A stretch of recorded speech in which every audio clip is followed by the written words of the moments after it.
Bonsoir à tous et bienvenue dans Yes Weekend, votre émission culturelle sur Calédonia.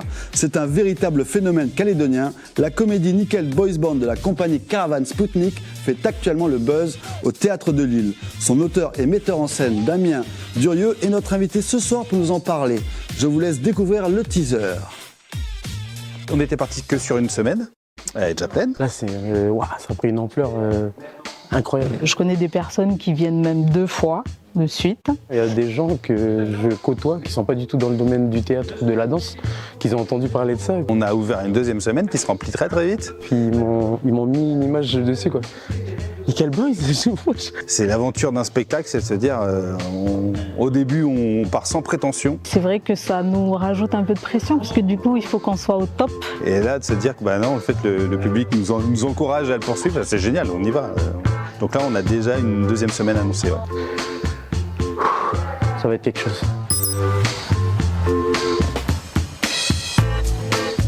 C'est le grand retour tant attendu des Nickel Boys, avec un spectacle intitulé Nickel Boys Band. Quand je marche sur le sable à tes côtés, les pieds dans l'eau, le souffle chaud des alizés, j'ai pas les mots, pas le style parfait.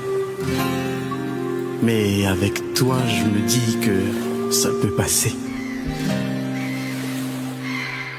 On fait les fiers mais on doute en cachette. On dit boulette et on casse pas la tête. L'histoire d'une vieille bande de copains qui, pour remonter le moral de l'un des leurs, décident de reformer en quelque sorte leur boys band des années lycée. Samedi soir, pote, galère, tout ce qui reste quand on se perd, même coincé à la gare routière, on sait pourquoi on est là, frère. Un spectacle de l'auteur et metteur en scène Damien Durieux qui connaît depuis la fin du mois de juin un franc succès.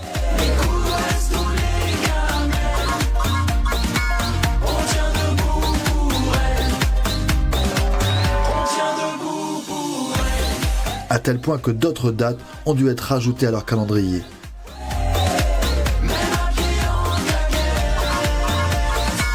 On avance sans prise de tête.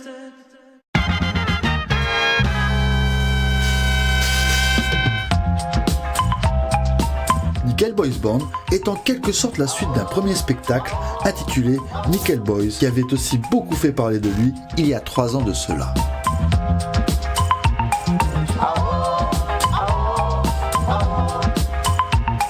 À tel point que le metteur en scène Damien Durieux a décidé de remettre le couvert cette année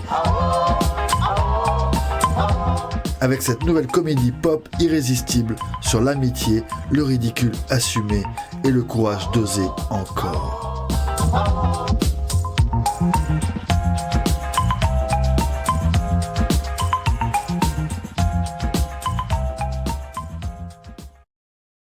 Et tout de suite nous retrouvons Damien Durieux depuis Nouméa. Bonsoir Damien. Bonsoir. C'est un grand plaisir de te recevoir ce soir dans cette émission. Merci de m'accueillir, super.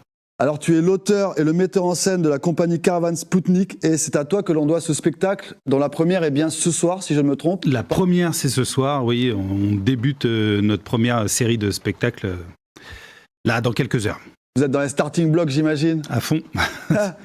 Alors Nickel Boys Band est la suite d'un premier spectacle. C'était prévu depuis longtemps de faire une suite ou pas ? Pas du tout. En fait, au départ, on s'est même posé la question de savoir si on reprenait celui de l'année dernière tellement il avait été plébiscité, attendu, demandé, redemandé. Ok.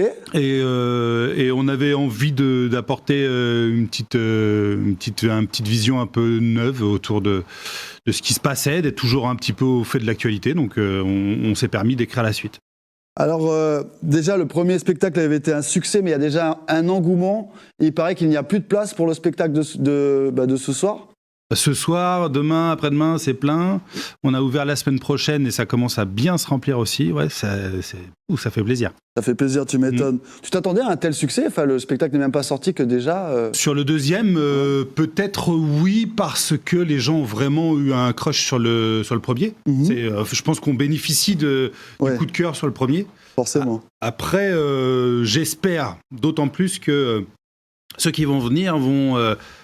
être comblés et vont se dire peut-être j'ai envie de revenir ou en tout cas j'ai envie de le conseiller à d'autres personnes. Ça sera encore une victoire que les gens reviennent en se disant celui-là il nous a plu autant que le premier. Alors La première pièce était inspirée librement du célèbre film The Full Monty du réalisateur Peter Cattaneo, sorti en 97. Oui, très librement. C'est-à-dire qu'en vérité, c'est même pas vraiment une adaptation, c'est plutôt un clin d'œil. C'est-à-dire que c'est un film qui nous a tous plu et on y fait, on fait référence, on y fait un clin d'œil dans le nôtre. Mais en définitive, c'est pas du tout la même chose. C'est vraiment ancré sur le territoire, nous. Mais finalement, il y a des similitudes fortes quand même, je trouve, entre les deux, parce que la crise de la métallurgie dans les années 80 en Angleterre, Voilà. ici, la crise du nickel, C'est ça. la morosité économique, on est dans un environnement assez commun quand même. Oui, je suis d'accord. Oui, c'était vraiment ce qui faisait que ce film qui nous avait plu dans les années 90, qui avait été le film où on s'était tous précipités au cinéma et qu'on avait adoré, reparlait d'autant plus à nous aujourd'hui. Donc oui, c'est ça. Quand je dis c'est le clin d'œil, c'est vraiment ça. C'est ça qui fait le lien entre les deux œuvres. Après, les personnages, les textes, les pitchs, enfin voilà, les vannes, c'est pas les mêmes, quoi. J'imagine bien. Tu as eu l'occasion de rencontrer de véritables miniers, je me disais, pour t'imprégner de ce monde, de cet univers peut-être ? Oui, de fait, les copains de copains, et puis la SLN qui nous a accueillis avec son comité d'entreprise qui nous a accueillis à bras ouverts en nous permettant un maximum des rencontres a fait que ça a été génial parce qu'on a parlé en connaissance de cause. Exactement. Alors combien de temps est-ce qu'on met pour écrire un tel spectacle ? Je me posais la question. Eh bien, ça dépend vraiment du spectacle. De l'un à l'autre, on va gagner 1 mois, 2 mois, mais dans l'ensemble, je dirais qu'un spectacle bien construit, c'est entre 3 à 6 mois de travail, quoi. D'accord, quand même. Au niveau de l'écriture seulement. De l'écriture seulement, ouais. Incroyable. Eh ben dis donc. Écoute, je te propose que l'on regarde justement un sujet qui est passé la semaine dernière, pour que des fois, si les téléspectateurs ne soient pas au courant, qu'ils aient un peu une idée de ce que c'est, d'accord ? Bah oui. Allez, c'est parti, on regarde ce sujet de Gédéon Richard. J'ai mal à sous mon manou, mais je serais mieux en bagaillou. Et ma blague à marée basse, ou mon fusil à la chasse. Sans toi, je suis bon à poche, je suis comme un verre à farino.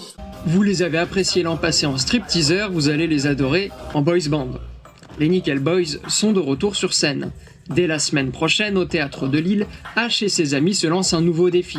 Pour sortir de la galère, ils ont eu une idée, l'Eurovision. C'est le grand concours de chant à la télé. Chaque pays envoie un artiste, ils chantent et après ils votent tous, vous voyez ? Non. Ils ont tous le droit de vote. C'est quoi ce truc-là ? Mais quel truc ? Quel concept ? Non mais il y a trop de concepts là. Gagnante 2014. Elle a gagné avec ça et... Tout à fait. C'est pas possible. C'est Conchita Wurst. Wurst ? Wurst ? C'est pas une saucisse, ça ? Avec les dernières années qu'on a traversées, on avait envie de penser au public, à ce qui pouvait lui faire du bien. Et on s'est dit que rigoler ensemble, 2 sujets qui nous touchent véritablement tout de suite, là maintenant, c'était la meilleure façon de le faire pour se redonner un peu de baume au cœur. Ça fait du bien parce qu'on en a parlé, on n'a pas fait semblant on s'est pas voilé la face, on n'a pas fait semblant de ne pas le voir. Mais en revanche, on en repart avec le sourire. En 2025, des représentations de la première pièce des Nickel Boys, jouées aux salariés du secteur minier, ont donné une dimension de catharsis au spectacle. À la fin, parce qu'on avait prévu un petit pot et les échanges étaient géniaux parce que c'est dire, bah ouais, ça nous parle. En plus, on avait utilisé des mots qu'ils nous avaient donnés, donc ouais, c'était top, complètement. Dans le second volet des aventures de cette bande d'amis, d'autres facettes des personnages sont mises en avant. Je me découvre moi-même en tant que chanteur, parce que je ne suis pas du tout chanteur. Quand je chante, c'est pas très beau, en règle générale. Mais là, par exemple, je sais pas si vous avez dit, mais on est avec Daddy DJ. Et moi, j'aurais jamais pensé travailler avec Daddy DJ un jour. Autre ambition de la pièce, transmettre un message positif.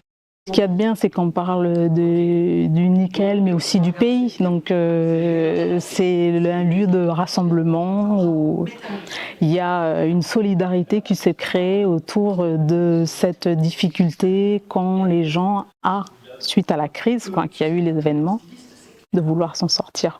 Il reste des places et l'équipe est remontée à bloc. Et là, pour la deuxième, j'ai invité ma maman. Ça va être quelque chose. Pour de vrai. Ah oui, là, total. Là, c'est vraiment... Là, c'est le boss ultime. C'est ma mère. Samedi soir, pote, galère, tout ce qui reste quand on se perd, même coincé à la gare routière, on sait pourquoi on est là, frère. On tient debout pour Et quelle ambiance, dis donc, ça donne envie d'aller le voir en tout cas. Merci. Je reprends tes mots, Damien. Oui. Avec les dernières années que l'on a traversées, on avait envie de penser au public. C'était un petit peu le leitmotiv du moment ? Oui, de faire revenir les gens dans les salles, déjà c'était important parce que on a eu des doutes dans le secteur artistique. On s'est demandé si les gens allaient revenir, quels allaient être leurs besoins. Et puis nous, on a nos envies d'artistes. C'est sûr que quand on va sur scène, on y va parce qu'on a envie de dire des choses. Et peut-être que on prêtait pas toujours complètement, nous, attention aux attentes. Et là, nous, on avait beaucoup de retours de gens qui nous disaient on a envie de se soulager, d'aller voir un spectacle pour rigoler, pour faire corps avec les autres. Et c'est vraiment dans ce sens-là qu'on a bossé. Et donc, on avait vraiment en tête nos envies et ce qui nous avait été un peu soufflé à l'oreille de la part des copains, des publics en général. Après les multiples crises que l'on a passées, on peut imaginer que les gens ont besoin de se divertir encore plus, quoi. Mais vraiment, je crois vraiment que là, c'est devenu primordial. Les gens ont besoin d'un espace de quelques heures de penser à autre chose, quoi. Exactement. Sans penser vraiment à autre chose. C'est là où moi, je redisais dans le reportage que vous avez fait, c'est dire on peut en rire, en fait. Exact. Voilà. On peut aborder des sujets sérieux avec dérision. C'est ça. Quelques visages connus qu'on peut voir dans ce reportage, et notamment en particulier, vous avez le youtubeur, comédien, acteur Quito, qui a plusieurs facettes. C'est une véritable personnalité calédonienne du monde de la culture, qui joue H, il me semble. H, un des personnages vraiment centraux de la pièce. Ouais. C'est bien ça. C'est bien aussi, c'est une chance de travailler avec ce genre de personnage, dis-moi. Alors, ce qui est hyper intéressant, c'est que déjà, on s'entend très très bien. Au départ, c'est vraiment ça qui nous donne envie de travailler ensemble. Bah oui. Et puis, je pense c'est un artiste de dingue, un artiste en devenir qui demande que à progresser. Et là, c'est l'occasion pour lui de se tester à plein de choses, parce qu'il chante, parce qu'il danse, parce qu'il prend du temps sur le jeu. Sur YouTube, on n'a pas le temps de tout ça. De s'essayer à autre chose, on va dire. Ouais. Et comment s'est fait le casting, plus généralement, je me disais, c'est tous des comédiens professionnels ? Alors moi, j'ai pas du tout la frontière professionnel-amateur, j'en tiens pas du tout compte. Okay. Je bosse avec des gens avec qui je m'entends bien, c'est le plus important. Okay. Et des gens où je sens qu'il y a une vraie envie de progresser ensemble. Donc voilà, l'argument, c'est celui-ci. Après, professionnel, amateur, peu importe, je paye tout le monde et je fais en sorte que tout le monde soit dans les meilleures conditions, qu'il se revendique ou pas. Belle philosophie. Mais est-ce que certains se sont improvisés acteurs, du coup ? Eh bien, oui, d'une certaine manière. Ils avaient tous mis un peu les pieds sur la scène, mais parfois dans des chemins de traverse. Il y en a certains qui avaient fait que de l'impro, par exemple, qui est une des disciplines du théâtre. Certains étaient que chanteurs, comme Quito par exemple. Il s'identifiait comme rappeur au moment où on le rencontre. Excellent. Donc, et donc tous ces gens-là, voilà, ça fait un groupe et ça c'est chouette, c'est cool. Alors à l'époque déjà, lors du premier spectacle, c'était une sorte de challenge aussi pour ces comédiens, j'imagine, de relever ce défi. La première fois, je vais tous les voir individuellement parce qu'ils se connaissent pas du tout. Et je vais tous les voir individuellement, je les reçois et la première question que je leur pose, c'est est-ce que vous êtes prêts à vous mettre à poil sur scène ? Donc là, là il y a un blocage, mais je pense qu'il est radical et il permet de la discussion après. Mais si j'aborde pas le sujet direct, les gens vont me dire oui, on a envie de travailler avec toi parce qu'on a déjà vu ton travail et on veut bosser avec toi. Mais peut-être qu'il va y avoir des réticences. Il y en a eu. Il y a des comédiens qui m'ont dit non, moi, me retrouver à poil, je peux pas le faire. Et donc, voilà, c'était un des arguments de départ. Ah, c'est excellent. Parce que le théâtre aussi, la comédie, c'est une façon de se mettre à nu, j'ai envie de dire, quoi. Mais là, c'est littéralement, du coup. Ah bah, sur le premier, oui. Sur le deuxième, on va, vous verrez, mais on rencontre le problème beaucoup moins. Alors, il faut être capable de se dépasser. C'est une première pour ces comédiens en herbe, j'imagine. Et comment ils ont accueilli l'idée, d'ailleurs, de se mettre à poil ou même de chanter, même ? Oui, parce que cette année, c'est chanter. C'est ça le challenge. Je vais les voir en disant, est-ce que tu es prêt à chanter sur scène ? Est-ce que tu es prêt à tenter le coup d'un live, etc. C'était quoi exactement la question ? Comment est-ce qu'ils ont accueilli l'idée de chanter, justement ? C'est pas des chanteurs, les gars. Là, je crois qu'ils étaient trop contents de retrouver leur personnage, donc la question s'est pas posée. Ok, d'accord. Et ben Après, juste, ouais. et excuse-moi, mais le truc, c'est qu'aussi, je leur dis, on va chanter avec un gars qui est sur le territoire qui s'appelle David, et qui est juste une pépite, une exception. Déjà, un mec qui est un compositeur de dingue. Exactement. Et en plus, qui est une personne en or, donc il les cadre, qui les encourage. Donc finalement, ça se fait facilement. David Leroy, on va en reparler, mais je te propose qu'on regarde un dernier extrait de ce clip que vous avez sorti qui est exceptionnel. Merci. Allez, c'est parti, on regarde ça, on réagit juste après. Quand je te vois marcher vers moi, je me sens vrai comme une manta. Je fais le malin sous mon manou, mais je serais mieux en bagaillou. T'es ma plate à marée basse, Ou mon fusil à la chasse. sans toi je suis bon à peau, je suis comme un verre à farino. Ton amour, c'est pas une clé à molette, c'est plus un treuil à l'avant d'une camionnette. Ça t'aide à sortir du fossé et te remet sur tes pieds. On tient debout pour elle, même quand tout s'en mêle. Les coups restent tous les gamelles. On tient debout pour elle, on tient debout pour elle. Coup à cabot aux ailes, même à pied en claquette. On tient debout.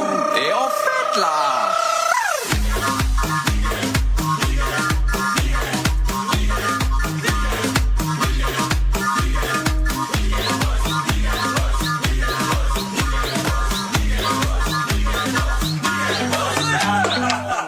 Quand je te sens là, à mes côtés, je suis fort à tout carrément, ma popinée. J'ai plus les corps des magazines, mais t'inquiète, j'ai gardé la ligne. Pas celle de train, hein. Non, celle du cœur, et on donnera tout pour ton bonheur. On tient debout pour elle, même quand tout s'en mêle. Les coups restent tous les gamelles.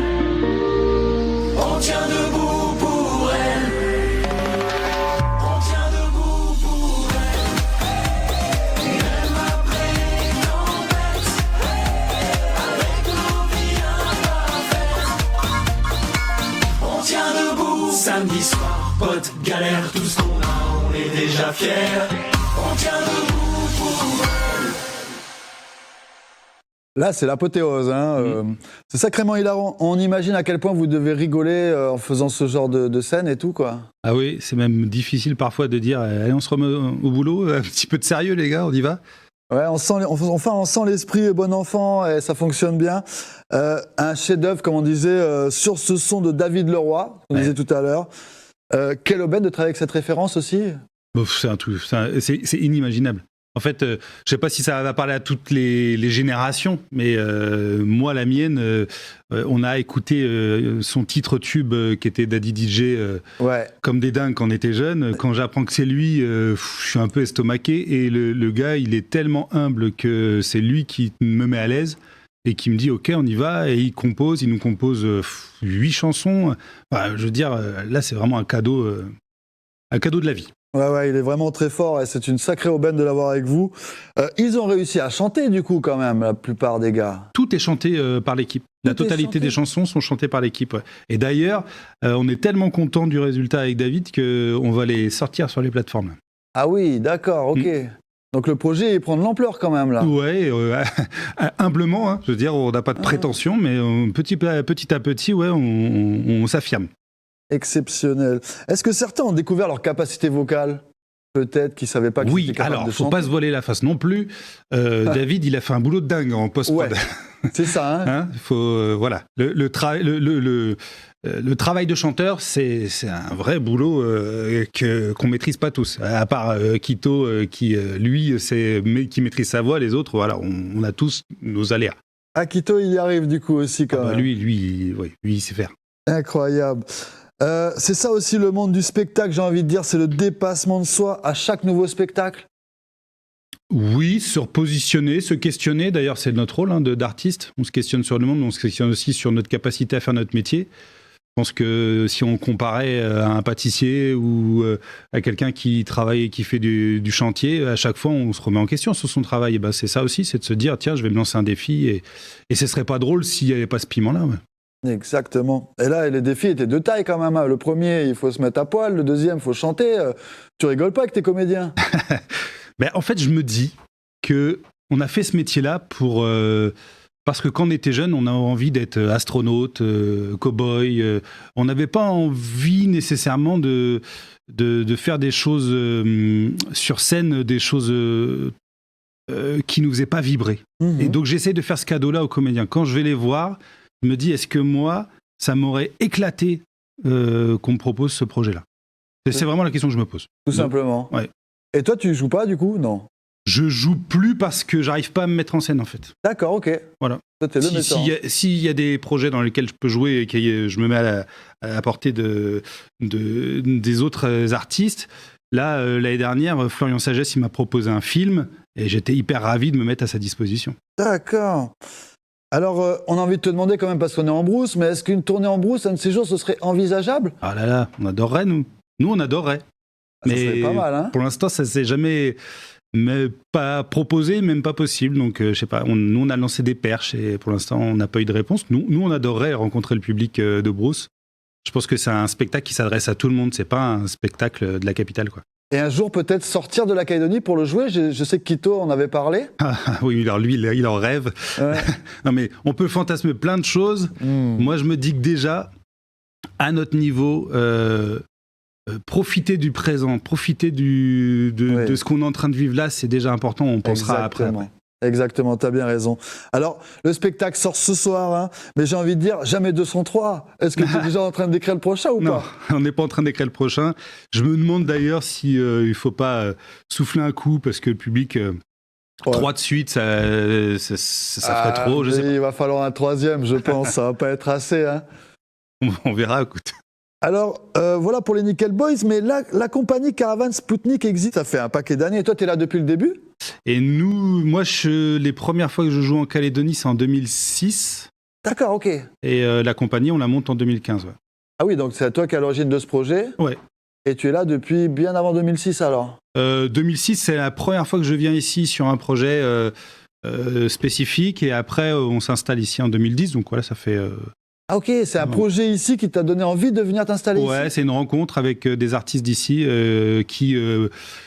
où on a travaillé autour de... J'avais une spécificité à Paris, c'est que je travaillais autour du conte. Je organisais des gros festivals de conte. J'aimais développer cette discipline-là. Et évidemment, il y a un pont qui s'est créé avec la Calédonie parce que ici, c'est un talent que les gens ont. Et donc, les premières fois, c'est comme ça. Et au fur et à mesure... Et c'était quoi ce spectacle, Damien, dis-nous ? C'était une compagnie, c'était un spectacle qui s'appelait Contes des 3 océans. Et l'idée, c'était que nous, on apportait 2 contes, un de chez nous, un qu'on avait glané sur le chemin, et le 3e, il était ici. Et donc, l'idée, c'est qu'à chaque fois qu'on arrivait en brousse, on prenait le conte local pour l'intégrer au spectacle et faire en sorte qu'il y ait un vrai parcours. Donc, c'était une vraie rencontre avec les gens en brousse, dans les îles, à chaque fois qu'on s'installait. Exceptionnel, ça doit être une super aventure, j'imagine. Ouais, c'était fou. D'ailleurs, c'était quand je vends la Calédonie à ma femme en lui disant « mais il faut qu'on aille là-bas, j'adore ». Je lui parle des îles et c'est vrai que la première fois, le premier réveil à Nouméa, elle me dit « mais c'est pas du tout ce que tu m'as raconté ». Voilà, donc c'était... j'ai une super expérience. Ouais. L'envers du décor. Toi, à la base, tu es auteur, si je me trompe pas, ou metteur en scène. Tout au départ, je suis comédien. Ah, tu es d'abord comédien. Ouais, je fais une école de comédien, ouais. Après, tu deviens auteur ? Et je deviens auteur parce que je deviens metteur en scène et qu'en tant que metteur en scène, je trouve pas de pièce que je me sente soit l'envie, soit la capacité de monter. Ok, c'est ça qui t'a poussé à devenir metteur en scène alors ? C'est le fait d'écrire tes pièces ? C'est plutôt l'inverse. Je veux mettre en scène parce que en tant que comédien, j'avais envie d'être un petit peu à l'initiative. Et puis après, je me dis tiens, je suis un peu à court d'idées. J'en ai marre de courir après des pièces qui ne correspondent pas à ce que j'attends. Et donc du coup, tiens, pourquoi j'écrirais pas avec toute l'humilité qu'il faut pour la première, pour la deuxième, la troisième. Puis au fur et à mesure, ça s'enclenche. Ouais. Et ça fonctionne. Ouais. Et on arrive déjà à la fin de cette émission. C'est passé tellement vite. Damien, est-ce que tu peux nous vendre ce spectacle pour ce soir, pour nos téléspectateurs ? C'est la première, on est d'accord ? C'est la première ce soir. C'est une comédie sociale. Ça veut dire qu'on va rigoler tout en parlant de faits de société. Et puis, c'est une comédie bien ancrée sur le territoire. Donc ça, je pense qu'en plus, il y a un vrai plaisir à se retrouver dans nos expressions et notre quotidien. Est-ce que vous avez rajouté des dates? Est-ce qu'il reste des places pour les gens pour la suite? Alors ça se remplit bien, mais il reste Ouais. encore quelques places sur la seconde semaine. Ouais. Le message est lancé alors. Bah oui, venez. Bon, eh bien, c'est la fin de cette émission. Eh bien, un grand merci, Damien Ah, c'est Durieux, moi, je te remercie. d'être venu nous parler de ce spectacle, de cette comédie que l'on a envie de voir maintenant qu'on a vu ces extraits, que l'on t'a entendu. Nous, on te souhaite de la réussite et surtout ce soir, on vous dit merde, hein, comme on dit dans le milieu. On prend. Eh ben, on se dit à la prochaine, mon cher ami. Allez, à la prochaine. Et nous, chers téléspectateurs, eh ben, c'est le moment de se laisser, en espérant que vous ayez passé une bonne soirée avec nous. Nous, on se donne rendez-vous la semaine prochaine, même chaîne, même heure. D'ici là, eh bien, faites attention sur la route. Et moi, je vous souhaite un bon week-end.